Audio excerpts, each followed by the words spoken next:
Hello friends, welcome to my channel. I hope आप सब अच्छे होंगे गाइस। आज मैं आपके लिए एक बहुत ही अच्छी सी स्टोरी लेकर आई हूँ, तो प्लीज़ उस स्टोरी को पूरा सुनिएगा। अगर वीडियो पसंद आए तो प्लीज़ लाइक करिएगा, शेयर करिएगा और सब्सक्राइब करना ना भूलिएगा। भक्त और भगवान। एक गांव में भागवत कथा का आयोजन किया गया। पंडित जी भागवत कथा सुनाने आए। पूरे सप्ताह कथा का वाचन चला। पंडित जी दान दक्षिणा की सामग्री इकट्ठा कर घोड़े पर बैठकर पंडित जी रवाना होने लगे। उसी गांव में एक सीधा साधा गरीब किसान भी रहता था, जिसका नाम था धन्ना जाट। धन्ना जाट ने उनके पांव पकड़ लिए। वह बोला, पंडित जी महाराज, आपने कहा था कि जो ठाकुर जी की सेवा करता है उसका बेड़ा पार हो जाता है। आप तो जा रहे हैं। मेरे पास न तो ठाकुर जी हैं और ना ही मैं उनकी सेवा पूजा की विधि जानता हूँ, इसीलिए आप मुझे ठाकुर जी देकर पधारें। पंडित जी ने कहा, चौधरी तुम ही ले आना। धन्ना जाट ने कहा, मैं तो कभी ठाकुर जी को देखा नहीं, तो लाऊंगा कैसे। पंडित जी को घर जाने की जल्दी थी। उन्होंने पिंड छुड़ाने के लिए अपना भंग घोटने का सिलबट्टा उसे दे दिया और बोला, ये है ठाकुर जी, इनकी सेवा पूजा करना। धन्ना जाट ने कहा, महाराज, मैं सेवा पूजा का तरीका भी नहीं जानता, आप मुझे बतलाइए। पंडित जी ने कहा, पहले खुद नहाना, फिर ठाकुर जी को नहलाना, उन्हें भोग चढ़ाकर फिर खाना। इतना कहकर पंडित जी ने घोड़े के एड़ लगाई और चल दिए। धन्ना सीधा एवं सरल आदमी था। पंडित जी के कहे अनुसार सिलबट्टे को बतौर ठाकुर जी अपने घर में स्थापित कर दिया। दूसरे दिन स्वयं स्नान कर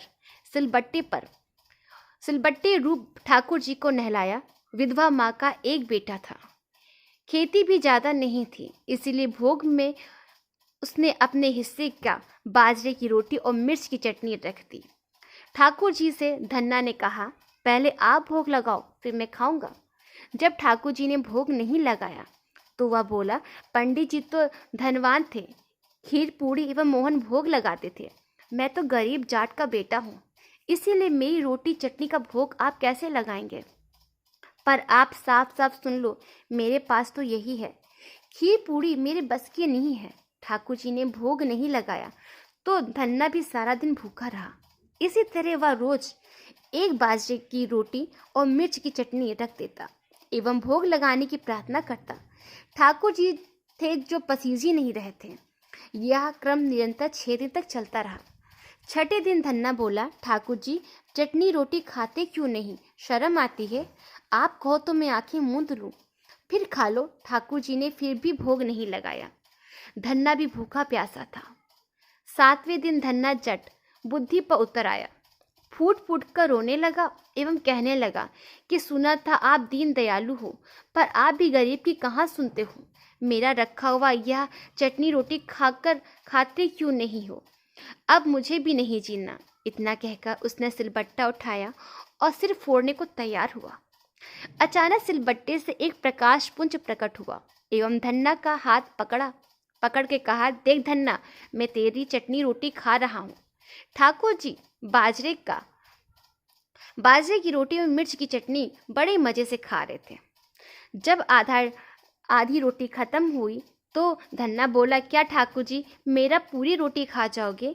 मैं भी 6 दिन से भूखा प्यासा हूँ। आधी रोटी मेरी भी रख दो। ठाकुर जी ने कहा, तुम्हारी चटनी रोटी बड़ी मीठी लग रही है, तू दूसरी खा लेना।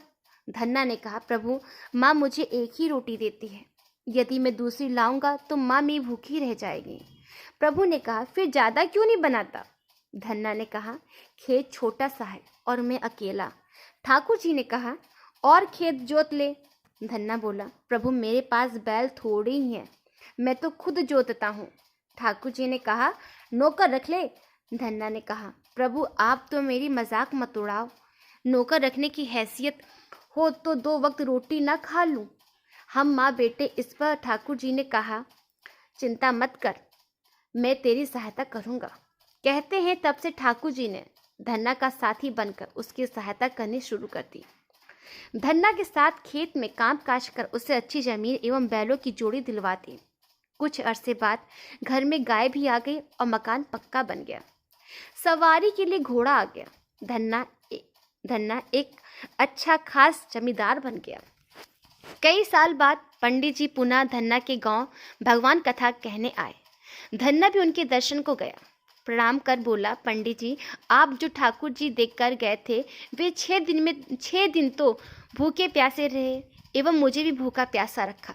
7वें दिन उन्होंने भूख के मारे परेशान होकर मुझ गरीब की रोटी खा ली।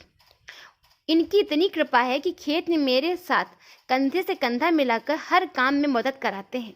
अब तो घर में गाय भी हो गई है। 7 दिन का घी दूध मैं आपके यहाँ भिजवा दूंगा। पंडित जी ने सोचा, मूर्ख आदमी है, मैं तो भांग घोटने का सिलोटा देकर गया था। गांव में पूछने पर लोगों ने बताया कि चमत्कार तो हुआ है। धन्ना अब वह गरीब नहीं रहा, जमींदार बन गया है। दूसरे दिन पंडित जी ने धन्ना से कहा, कल कथा सुनने आओ तो अपने उस साथी को ले आना, अपने साथी को ले आना जो तुम्हारे साथ खेत में काम करता है। घर आकर धन्ना ने प्रभु से निवेदन किया कि कथा में चलो, तो प्रभु ने कहा, मैं नहीं चलता, तुम जाओ।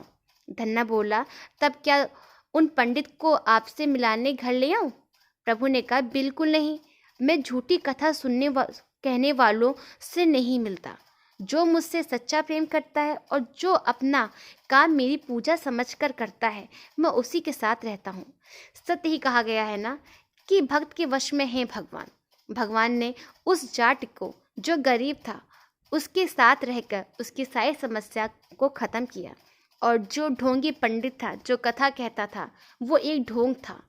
भगवान हमेशा अपने सच्चे भक्तों का साथ देते हैं, ना कि ढोंग का।